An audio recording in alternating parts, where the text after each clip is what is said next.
un espacio en el que nos adentramos en las vidas de personalidades y figuras del país con un nuevo enfoque. Son historias detrás de los rostros que dejan huella y tú estás invitado a conocerlos, porque ahora abren los micrófonos del panel de análisis G9 en El Atrio de los Gentiles. Muy buenas tardes, bienvenidos y bienvenidas a esta edición del Atrio de los Gentiles, programa que se difunde a través de Católica Radio y de las redes de la Pontificia Universidad Católica Puerto Rico, hoy en edición original a las 3 de la tarde del día martes. Esta tarde vamos a tener el programa dentro del mismo formato que seguimos, 2 mitades. Y vamos a tener la oportunidad de estar profundizando y trabajando en los temas de la psicología y en los temas que tienen que ver mucho también con la psicología escolar. Para ello va a estar con nosotros la doctora Patricia Landers. Voy a pedir rápidamente a la comoderadora de este espacio, la doctora Yaira Ortiz, que proceda a una presentación más formal de nuestros recursos de la tarde de hoy. Buenas tardes, doctora Yaira Ortiz, adelante.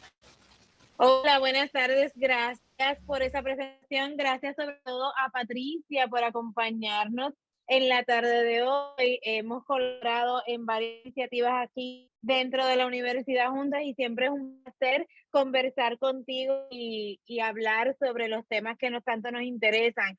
La doctora Patricia Landers posee un bachillerato en artes con concentración en ciencias sociales de la Universidad de Puerto Rico en el recinto de Río Piedras. Ha sido maestra de inglés por muchísimos años y también se desempeña ahora como directora del programa de psicología escolar de aquí de nuestra Pontificia Universidad Católica de Puerto Rico. Así acaba de ser electa y entrará en funciones en el 2023 como presidenta de la Asociación de Psicología de Puerto Rico, y nos acompaña entonces para hablar un poquito sobre su trayectoria, sobre quién es ella y su formación académica, y además sobre los pilares de la psicología escolar en Puerto Rico y cuán importante es dentro de nuestras escuelas y nuestros planteles escolares. La doctora Patricia Landers Santiago, a quien recibimos con un fuerte abrazo y mucha gratitud. Gracias, Yaira, por esa presentación. Saludos a ti, al licenciado y a todos los que nos acompañan por las redes sociales y por la radio también en este programa. Qué bueno. Patricia, cuéntanos, ¿de dónde nace esa iniciativa? Porque estaba buscando información sobre ti y vi que había sido maestra de inglés de escuela elemental por mucho tiempo. ¿Cómo se da la transición de maestra en planteles escolares y cómo identificas la necesidad y la vocación de moverte entonces a la psicología escolar? Pues mira, si supieras que fue al revés, ¿verdad? Mi meta original era estudiar psicología y siempre fue mi meta a largo plazo, reconociendo que era una carrera larga. Pues entonces estaba buscando alternativas. Yo vengo de una familia de una madre educadora que también escaló otras posiciones dentro del Departamento de Educación, y yo siempre decía que nunca iba a ser maestra. Me resistía. Hasta que en un momento dado, estudiando el bachillerato, vi que tenía varios créditos en electivas libres y dije, voy a aprovechar estos créditos, y entonces estudié, ¿verdad? Comencé a tomar los cursos para certificarme como maestra. Y entonces cuando me gradué tenía los créditos suficientes para un certificado de maestra provisional. Fue cuando entró el programa que se conocía como el Plan Clinton, que era de reducción de tamaños en los salones, y había una demanda alta para maestros en la especialidad de inglés. Mi papá es norteamericano, así que el inglés es uno de mis idiomas fuertes, así que entré por esa área y lo demás es historia. Estuve 15 años en la escuela pública y es una vocación que me apasiona Y entonces estando allí, pues vi la posibilidad de integrar ambos cuando conocí acerca del programa en psicología escolar a nivel de maestría, que es en el que ahora mismo estoy como facultativa. Y entonces entré por esa área para combinar ambas especialidades. Qué interesante. Y entonces, trabajaste con nosotros aquí en la Pontificia Universidad Católica la maestría en psicología escolar. ¿Cómo tú describirías las fortalezas o las características principales que debe tener el psicólogo escolar? Mira, primeramente yo creo que hay que amar lo que hacemos. Esto es una profesión que por una parte te da grandes satisfacciones, ves la posibilidad de tocar muchas vidas, de hacer muchos cambios, de aportar mucho, especialmente a la niñez y a la juventud del país. Pero también es una profesión que lamentablemente está mal paga, está mal vista en algunos lugares, todavía tenemos el tabú con esto de la salud mental. Así que yo creo que primero tienes que tener la pasión, tener el deseo de ayudar y tener también esa especialidad tanto en lo que es la educación como lo que es en la psicología, que es lo que hace particular esta especialidad dentro del campo de la psicología. Y entonces, hablando de las particularidades de la psicología escolar, ¿qué es la diferencia de los demás campos? Porque, pues, ¿qué tan diferente puede ser la psicología escolar a la psicología clínica, a la psicología forense? Sí, obviamente la psicología clínica, que es mi grado, en el que es mi grado doctoral, te amplía no tan solo el conocimiento, sino las áreas que puedes atender, ¿no? Nosotros como psicólogos clínicos podemos atender patologías más severas, ¿verdad? Trastornos que sean más complejos, nos brinda una gama de expertise que la escolar no la tiene. Pero la psicología escolar sí te da el expertise en todo lo que tiene que ver, lo que afecta a ese estudiante en el ambiente escolar. Así que el psicólogo o la psicóloga escolar se entrena para atender cualquier asunto que puede estar impidiendo que ese estudiante aprenda. Así que puede ser algo emocional, pero puede ser también algún problema específico de aprendizaje, puede ser algún factor a nivel de padres, de comunidad, de manejo de sala de clase, de manejo de conducta, de prevención. Así que nos abre como una gama de posibilidades dentro de lo que es el ambiente educativo. Así que es una especialidad o un área de expertise con la que no cuentan otros profesionales en el área de la psicología. ¿Y es lo mismo que psicología educativa? No es Porque lo mismo.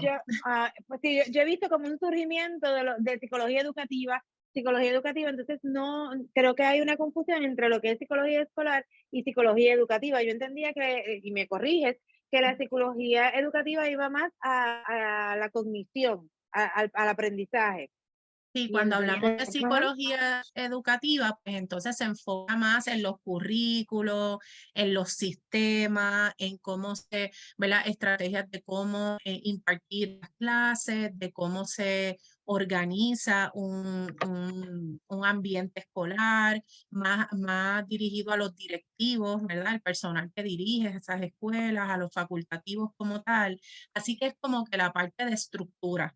La parte de escolar es más que impacta directamente a los estudiantes. Ok, perfecto. Gracias por aclarar esa confusión que tenía. Víctor, Doctora Landers, acá Víctor García Sá Inocencio. Saludos. Saludo otra vez. Yo estoy un poco familiarizado con este tema de otra vida mía que tuve como legislador. Y luego de muchas luchas, y digo muchas luchas porque no se quería aprobar esta ley, porque suponía un compromiso muy importante. Se aprobó en el año 2000 una ley de mi autoría, la ley 170, para crear el puesto de psicólogo escolar dentro de la ley 149 y añadir un capítulo completo sobre psicología escolar. tuve la oportunidad de trabajar durante meses con colegas suyos, algunos ya no están con nosotros, como Joe Bestard, otros sí, como la doctora Nelly Zambrana de la UPR, y distintos colegas suyos, y conseguimos el objetivo de que el Departamento de Educación tuviera que comprometerse a reclutar escalonadamente cada año un número de psicólogos escolares hasta completar un psicólogo escolar por cada escuela, y tenía que ser a través de los años porque no existían números, una masa tan grande de especialistas en esta materia. Se suponía que a 10 años todas las escuelas de Puerto Rico, es decir, para el 2010, tuvieran un psicólogo escolar en el plantel. Solo le cuento que hicieron todo lo posible diferentes secretarios de educación por no implantar esta ley. Es más, algunos intentaron derogarla porque era preferible desde un punto de vista gerencial, que nunca entendí, gastar 20 millones al año en contratar servicios insuficientes privados. El tema es que la ley se retocó hace poco y se cambió todo ese destino de la ley, y ahora se limita el marco a un número de visitas X por psicólogo escolar o a psicólogos escolares. Hoy son muchos menos planteles que antes, más la mitad menos o menos que antes. ¿Cómo cree usted que de verdad se puede llegar y llevar un acceso razonable a los servicios de psicología escolar a nuestras escuelas? ¿Cuál usted cree que puede ser el mecanismo? Sí, definitivamente es haciendo el psicólogo o la psicóloga escolar una plaza dentro de lo que es el personal del Departamento de Educación. O sea, primero que crear la plaza como parte del personal de una escuela le da sentido de pertenencia a este profesional, es lo primero. Segundo, que le da también el sentido de formar parte de un equipo, tanto para los estudiantes como la facultad y la dirección, como para el mismo psicólogo o psicóloga escolar. Tercero, que nos abre la posibilidad de contratar más profesionales, porque nadie va a dejar un trabajo que tenga por irse a cubrir un contrato de 10 meses o un contrato de 6 meses o un contrato por ciertas horas al día, sabiendo cómo está la situación en el país. Así que además de darle sentido de pertenencia, lo hace parte de todo un componente que es el sistema educativo, ¿no? Así que empezando por ahí. Segundo, pero voy por la cuarta, yo creo. Necesitamos tener claras cuáles son las funciones de esos profesionales dentro del plantel escolar, porque sabemos que tenemos estudiantes que pertenecen al programa de educación especial que reciben servicios a través de corporaciones que, ¿verdad?, se subcontratan, pero entonces necesitamos saber cuál es la función de este psicólogo o psicóloga escolar en las escuelas para que el trabajo fluya mucho, mucho mejor. Y entonces crear un sistema de psicoeducar a todo el componente escolar, incluyendo la comunidad, para que reconozcan la valía de contar con un profesional especializado en escolar, ¿verdad? En psicología escolar dentro de ese plantel.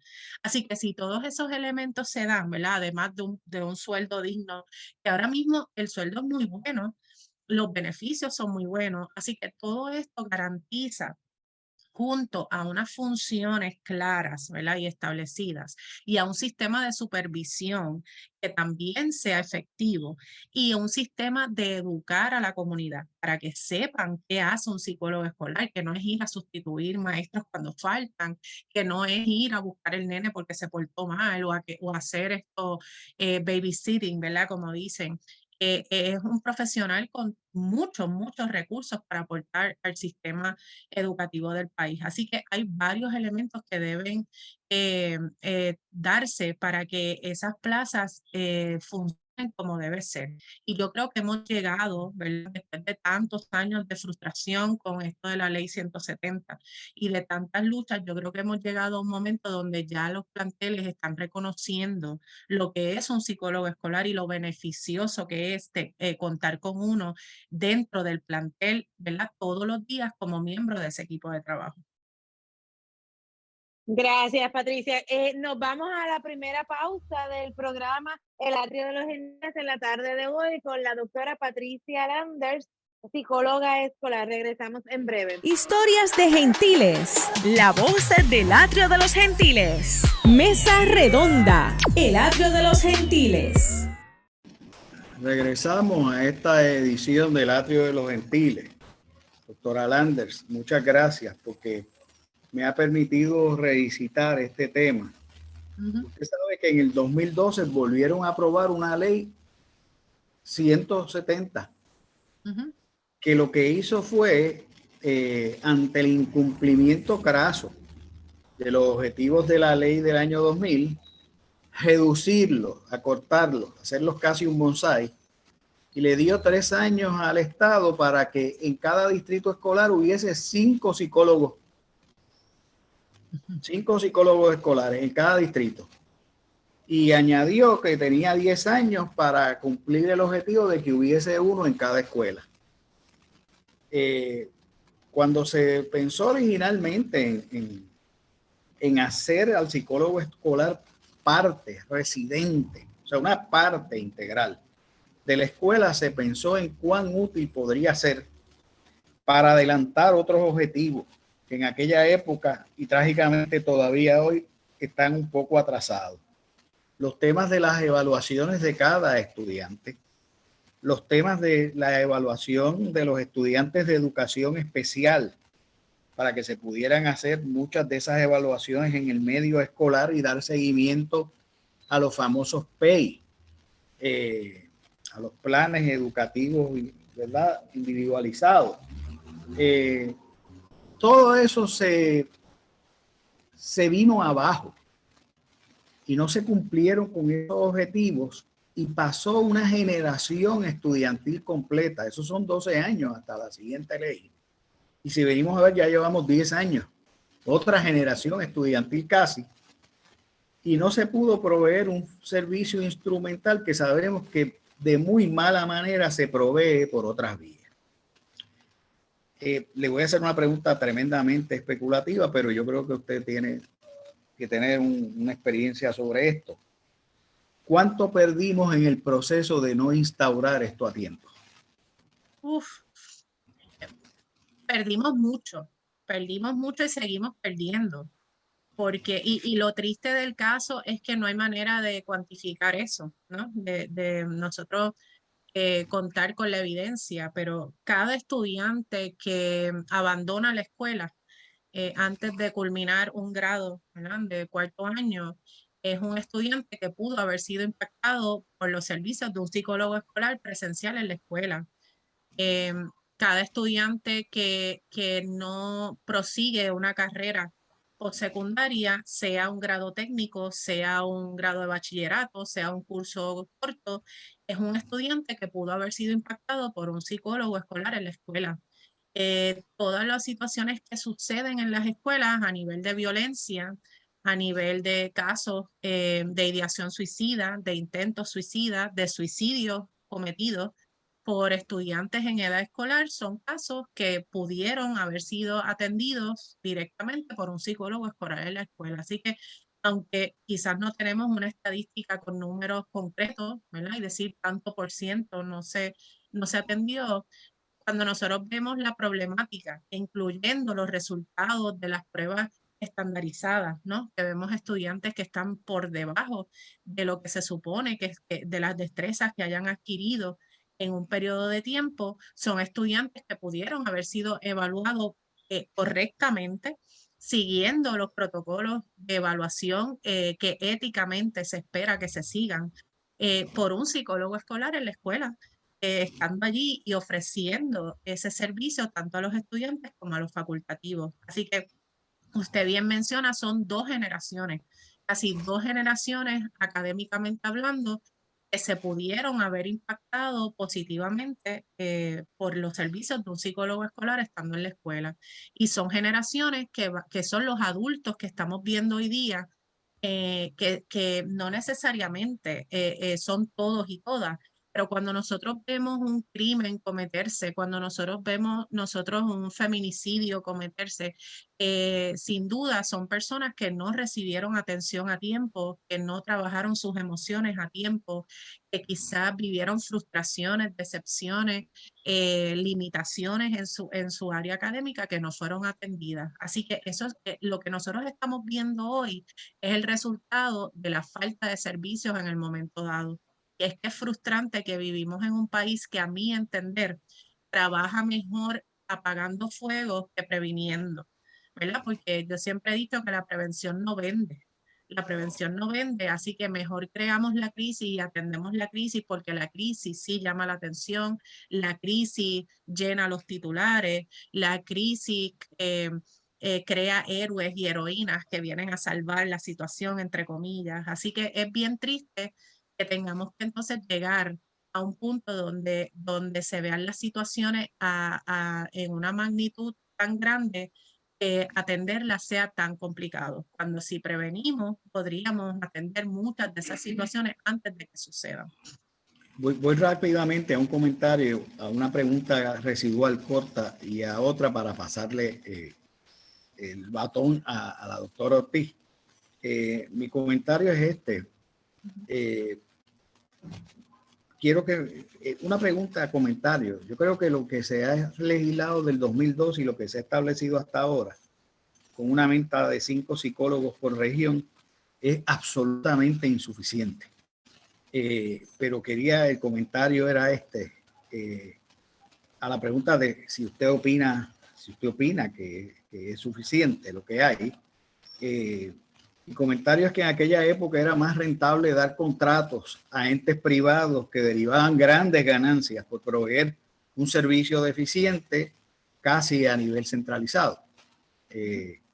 Y aparte de su opinión, quería moverme al terreno más de la psicología en general, porque esta mañana se estaba discutiendo en el Senado de Puerto Rico el tema de la prestación de servicios de salud mental a la población en general y las profundas deficiencias que tiene el sistema en términos de la tarjeta del plan de salud del gobierno y de cómo parece que pronto vamos a llegar al régimen de prestar atención a estos casos por telepatía, es decir, por teléfono, en algunos casos por telemedicina, si pueden sintonizarse a un Zoom, pero que prácticamente la información que afloró y se discutía un informe de la ex senadora Rosana López León, es que un 15% de la gente que necesitaba los servicios de salud mental los estaba recibiendo. Y me gustaría en esta transición primero preguntarle sobre si cree que lo que hay para las escuelas es suficiente y cómo ve usted ya dentro de su papel ahora como presidenta de la Asociación de Psicología los servicios de salud mental en este país. Sí, para contestar la primera pregunta, yo creo que hemos hecho un avance grandísimo, o sea, el Estado ha hecho un avance grandísimo, los psicólogos y psicólogas que están hoy día prestando servicios en las escuelas están haciendo una labor excelente en su mayoría, ¿no? Y es triste que haya sido casi una demanda de la Junta de Control Fiscal el nombrar esos psicólogos y no haya salido de estos proyectos que tanto se trabajaron en el país, ¿verdad? Y que salieron de la combinación de legisladores como usted y de personas conocedoras, ¿verdad? Dentro del campo de la psicología escolar en Puerto Rico.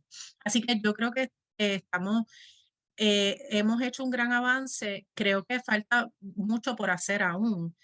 Nosotros cuando vamos a convenciones de la Asociación Nacional de Psicología Escolar, mayormente en Estados Unidos, hablan de un pareo de 500 estudiantes por cada plaza de psicólogo o psicóloga y lo encuentran mucho. Imagínense nosotros acá si lo llevamos a la cantidad de psicólogos que hay. Pero yo creo que vamos en un buen camino. Yo creo que la presencia de los psicólogos escolares en las escuelas también nos ayuda a educar a las personas y a dejarles saber cuán necesarios somos en las escuelas, ¿verdad? Recién hace 2 semanas, una de mis internas en psicología hizo una actividad que impactó a la escuela completa en Yauco y las personas me decían qué buen trabajo, wow, yo la quisiera aquí. Así que esa es la manera en que nosotros educamos al país y educamos a las personas de cuán necesarios son los servicios. Así que creo que vamos por buen camino y siempre hay espacio para hacer más. En cuanto a la salud mental del país, que es la segunda pregunta, me parece que estamos en un estado un estado crítico realmente. Primero, porque el plan de salud del gobierno recibe todos estos casos y a veces hay personas con diagnósticos tan severos como de esquizofrenia, de bipolaridad, etcétera, que están viendo a sus psiquiatras y a sus psicólogos cada 3 meses, cada 4 meses. O sea, y si nosotros vamos a la literatura, un plan de tratamiento para este tipo de pacientes no puede ser una vez cada 3 meses. Es un tratamiento que debe ser semanal, cada 2 semanas, y eso bien complejo para trabajar con la salud mental de este país. Segundo, a nivel de planes privados también tenemos la dificultad de que los honorarios que están estableciendo para los psicólogos y psicólogas en sus prácticas privadas son demasiado bajos. Y entonces el pago es tardío. Las reclamaciones entonces le buscan por todos lados dónde rechazarlas. Así que esto lleva a que psicólogos y psicólogas por ejemplo, como yo, que tenemos un espacio de práctica privada tratando de aportar, ¿verdad? A mejorar y ofrecer los servicios de salud mental al país, también se sienten asfixiados y están optando por dejar de ser proveedores de estos planes médicos. ¿A qué vamos? A que esto es un efecto dominó. Si yo, empleado, ¿verdad?, de la clase trabajadora, tengo derecho a mi plan médico y entonces puedo recibir servicios, pero entonces no hay profesionales que acepten ese plan, pues entonces son personas que están quedando desprovistas de servicios de salud. Así que no solamente tenemos los del plan de salud del gobierno, sino también personas como nosotros que trabajamos, que tenemos beneficios de plan médico, tampoco estamos teniendo acceso porque no lo están aceptando. Y oiga, no todo el mundo tiene 60, $80 semanales ni cada 2 semanas para pagar una cita de un psicólogo o de un psiquiatra. Así que eso también acorta el acceso a los servicios. Así que en la Asociación de Psicología de Puerto Rico este año se creó un comité ad hoc para explorar, ¿verdad?, y trabajar con las condiciones laborales de los psicólogos y psicólogas del país. Y este comité ha tenido reuniones muy productivas con personas como, por ejemplo, el senador Vargas Vidot, que creo que quedó muy impactado cuando vio la cantidad de profesionales de salud mental que no están aceptando planes médicos, ni del gobierno ni privado. ¿Cuántos han optado por irse a Estados Unidos? ¿Cuántos han optado por cerrar sus prácticas privadas? ¿Cuál es el sueldo de estos profesionales de salud mental? Y también se han hecho reuniones con el Departamento de Salud y con el director, el secretario, director administrador debe ser de AMSCA, para llevar. Así que nos hemos dado la tarea de recopilar los datos, porque ustedes saben que por lo menos los datos nos da una impresión más sólida de realmente cuál es o sea, qué es lo que están viviendo los profesionales de salud mental en el país. Así que ese esfuerzo nosotros esperamos continuarlo en el 2023 para nosotros tratar de asegurar mejores condiciones de trabajo para los psicólogos y psicólogas del país, que va a redundar en mejores servicios al pueblo. Gracias. Doctora, le paso el batón a la doctora Ortiz, pero aprovecho y me pongo a disposición de ustedes, me refiero de la asociación, para cualquier gestión que entienda pueda hacerse para presentar a las autoridades pertinentes y a la Asamblea Legislativa cómo este tema tiene que tener continuo seguimiento y tomar acción. Tomar acción porque yo parto del dato básico de que 1 de cada 5 de nosotros va a tener una condición mental severa en algún momento de la vida. Al menos esa era la estadística estándar que nos daban. Eso lo que quiere decir es que 1 de cada 600,000 puertorriqueños, o sea, 600,000 puertorriqueños, vamos a tener alguna condición en algún momento. Y si eso lo dividimos por 60 años, por mencionar un número, quiere decir que 10,000 tienen una condición mental severa ahora mismo. Y yo tengo serias dudas de que se le está dando tratamiento, no digo yo a todos, a la mayoría. Sí. Si ese dato es así, tenemos una bomba de tiempo ahí que es la que nos está estallando todos los días en miles de manifestaciones de violencia, etcétera. Pienso que tenemos que hacer un montón de cosas y me pongo a disposición de su asociación, como lo hice anteriormente con la presidenta anterior. Le paso los dados. Gracias. Gracias por tanta información, Patricia. De lo que ahora estabas conversando, sí me surge una serie de dudas, porque sí sabemos que hemos lamentablemente tenido unos años, por así decirlo, de inactividad, de reformas y de iniciativas tal vez gubernamentales que satisfagan las necesidades del sector de salud mental en Puerto Rico. Pero también pensamos en la comunidad. Nosotros como miembros de la comunidad, la Asociación de Psicología de Puerto Rico, como pues el ente primordial y activo dentro de nuestra sociedad, ¿qué planes tiene para educar a la sociedad, para promover una salud mental, pues valga la redundancia, saludable? Sí, yo soy fiel creyente de que la educación empodera.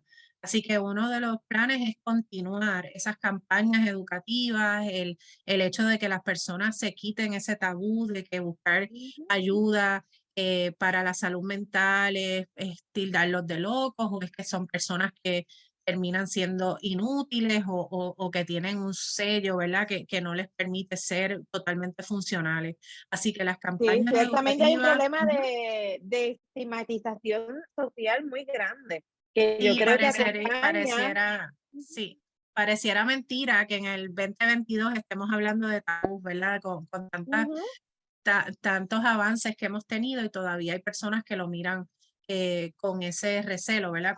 Y con ese miedo a buscar ayuda. Entonces, también necesitamos continuar esos esfuerzos porque necesitamos hacer más accesibles esos servicios. De nada vale yo llevar una campaña que diga cuida tu salud mental y cuando vayan a buscar un profesional no lo encuentren. Así que tiene que ser a la par. Tenemos que psicoeducar, tenemos que decirle al pueblo, todo el mundo pasa por momentos difíciles, todo el mundo, ¿verdad? El hecho de que estés pasando un momento difícil no quiere decir que esto va a ser para el resto de la vida.